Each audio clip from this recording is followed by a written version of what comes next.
I'm going to show you how to make this delicious, easy and gluten-free teff bread. It's dead easy to make. Let's go. So for this recipe, you need 560 milliliters of water, 7 grams of dried yeast, a little bit of sugar, 160 grams of rice flour, 90 grams of teff flour, 160 grams of potato starch, 45 grams of buckwheat flour, and 45 grams of cornflour or cornstarch if you live in the US. You also need 14 grams of psyllium husk powder, very important, please do not miss out this ingredient. 10 grams of salt and 10 grams of neutral vegetable oil. I used sunflower oil. As usual, make sure you use a digital food scale.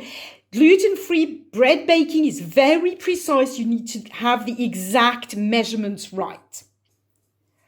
So start by putting the water in a large bowl, add the yeast, and then sprinkle a little sugar so that you are going to activate the yeast. Let it stand for about 5-10 minutes until the yeast is activated. So while you're waiting for the yeast to be activated, you can take another bowl and mix all your dry ingredients. So quick reminder, you need 160 grams of rice flour, 90 grams of teff flour, 160 grams of potato starch, 45 grams of buckwheat flour, 45 grams of corn flour, and 14 grams of psyllium husk powder, as well as 10 grams of salt. So you can add them directly to the water once the yeast is activated, but I actually quite like to mix them in a separate bowl first, and then I'll add them later in one go. So after about 5 to 10 minutes, you will see little bubbles starting to appear in your water, and that means the yeast is activated.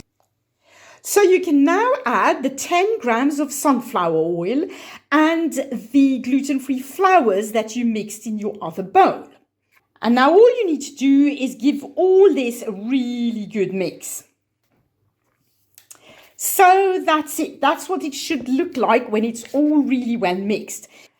Now what I do is I actually make 2 loaves of bread. You could make 1 big loaf of bread, but these quantities are enough for 2 smaller loaves. I basically take a cake tin, I line it with non-stick baking paper. This cake tin is 18 centimeters long. So now I'm going to divide this bread dough into the 2 cake tins. So there you go. Once you've done that, take a fork, just dip it in a little bit of water and just flatten your bread dough so it's evenly distributed in your cake tin. Don't worry, it doesn't look very big, but that's normal. It is going to rise. So that's it. Once you've done that, you're going to have to put your bread in a warm, not too hot, but warm and humid place so that it rises. What I do is I put it in my cold oven with a bowl of boiling hot water. I then close the door, the water produces steam. It creates a nice humid environment where the bread dough rises. It takes usually about an hour at least to rise. Okay, there you go. Look at this. This is what they look like after nearly an hour of raising. I think that's good enough. I'm going to put them in the oven for about 45 minutes at 210 degrees Celsius. So this is what the bread loaves look like after about half an hour in the oven. Now what I do is I really like my bread crispy all over. So after 30 minutes, I take it out of the oven and I take the loaves out of the cake tins, just like this. So there you go. I'm now just going to put them back in the oven for another about 15 minutes so that they're really crispy all over.